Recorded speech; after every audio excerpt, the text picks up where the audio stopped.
a trip to Andaman.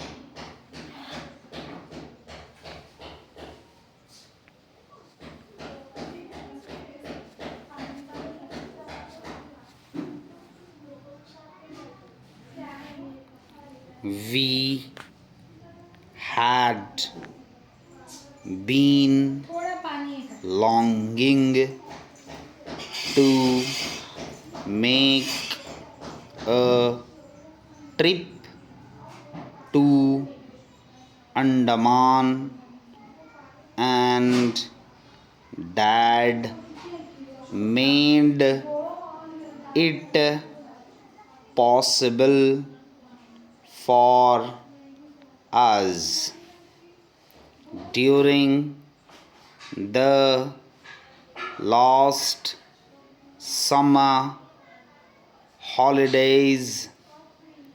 Soon after the examinations, Mom made preparations for the trip.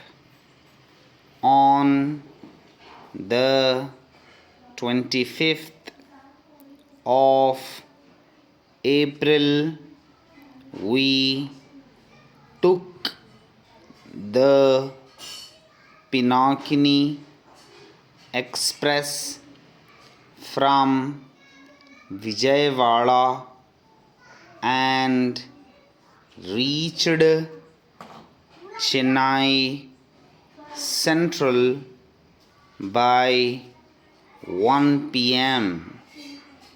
After lunch, we hired a taxi for the port.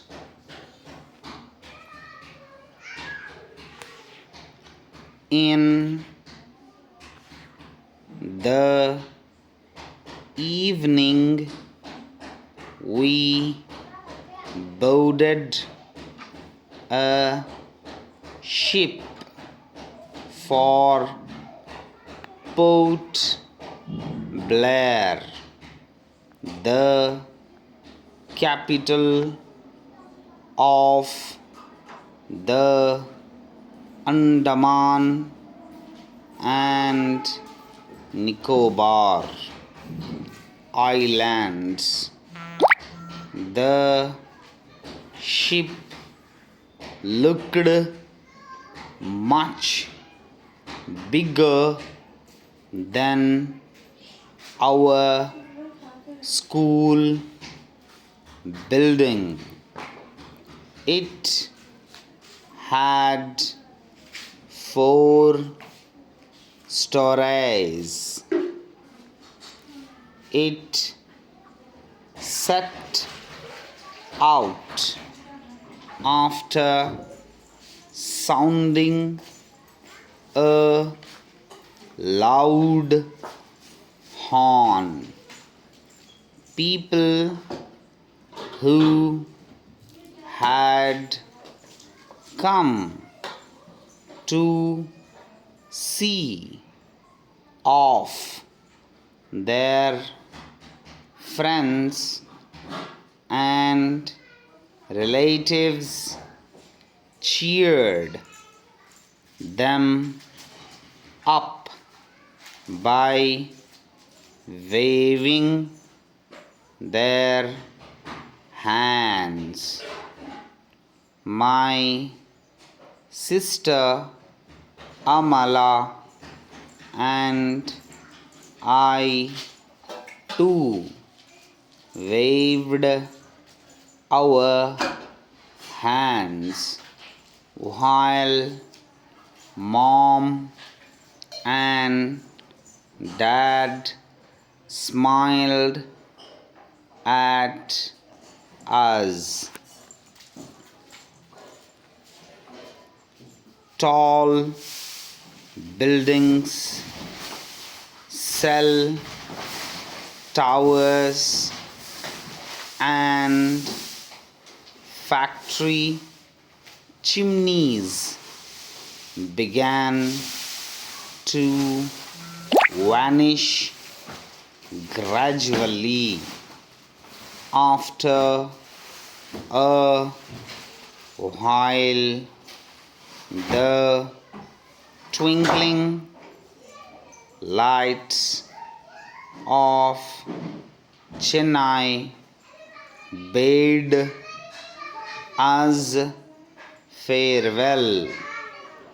Soon everything around us began to look dark and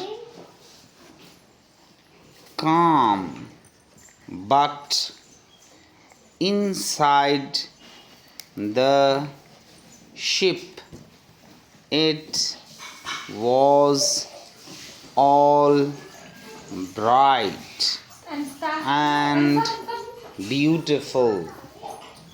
When we closed the windows and doors of our cabin, we did not feel the movement of the ship.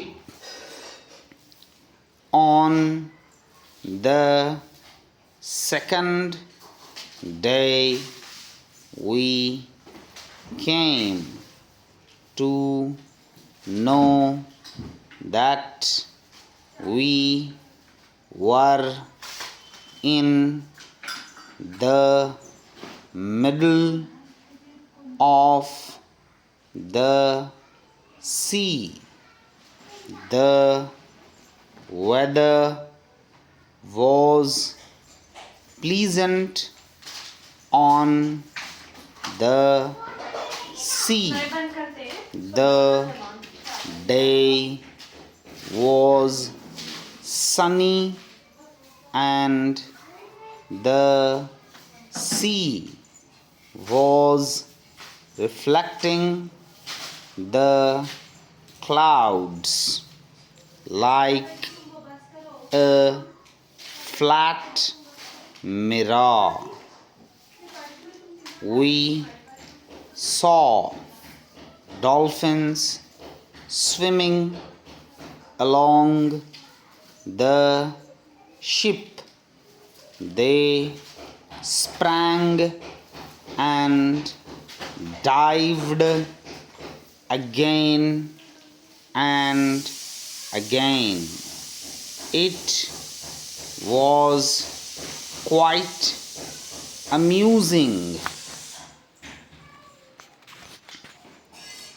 I was curious to know what other people were doing on the ship.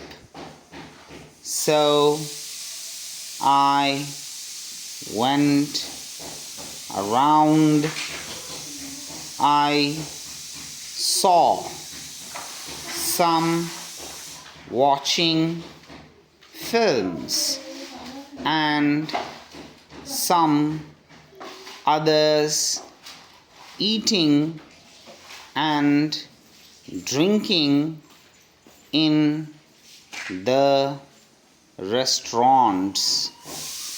A few were buying things in the fancy stores. I was surprised to see some in a saloon getting their hair cut. The medical staff was busy treating the patients suffering mostly from seasickness. The sanitary workers were on their job of keeping the cabins, corridors, and toilets neat and clean. The crew of the ship was very friendly and cautious. They gladly answered all my queries about the ship.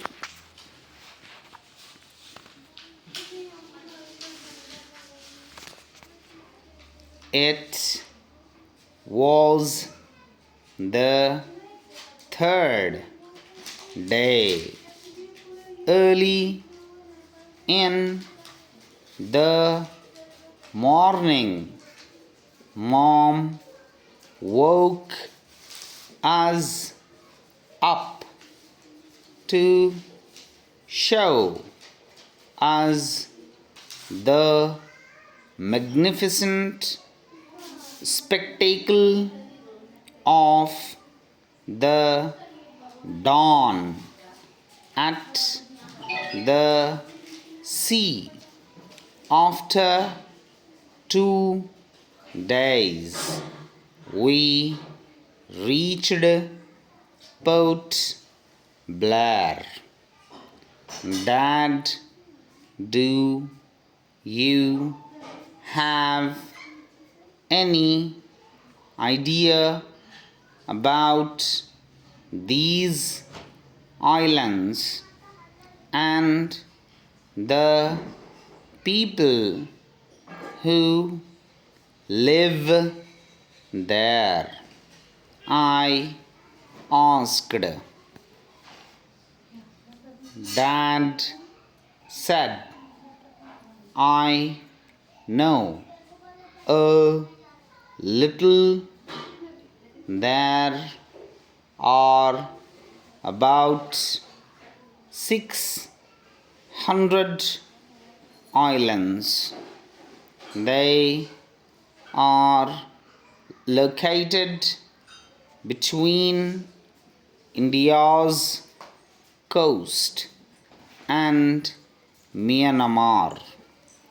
Only 37 of them are inhabited. They have plant, animal, and marine life in abundance. We learned that the inhabitants of the islands were the Aboriginal tribes. Some of them lived far away from the civilized society. Despite this, the islands today look like a miniature India. We saw people of different languages, cultures, and faiths living together happily. We visited a famous national monument, the cellular jail.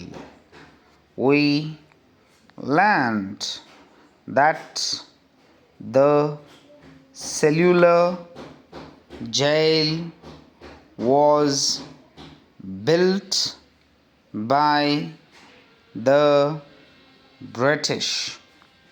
It was no longer a jail.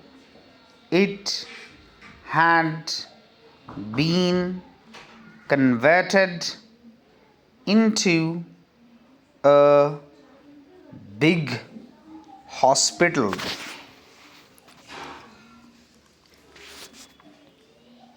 Mahatma Gandhi Marine National Park. After a while, we reached an exciting place, the Mahatma Gandhi Marine National Park. The park was spread over a wide area of 15 islands, open creeks running through the park area were a special attraction. We watched coral reefs, fishes of different colors, and sea turtles through glass bottomed boats. For some time we felt ourselves as a part of them. Amala and I chatted the fish and turtles. We traveled by a ferry from Port Blair to a place called Havelock Islands. The ferries carry people, vehicles, and goods. We enjoyed pani puri, samosas, and garam chai during the ferry journey.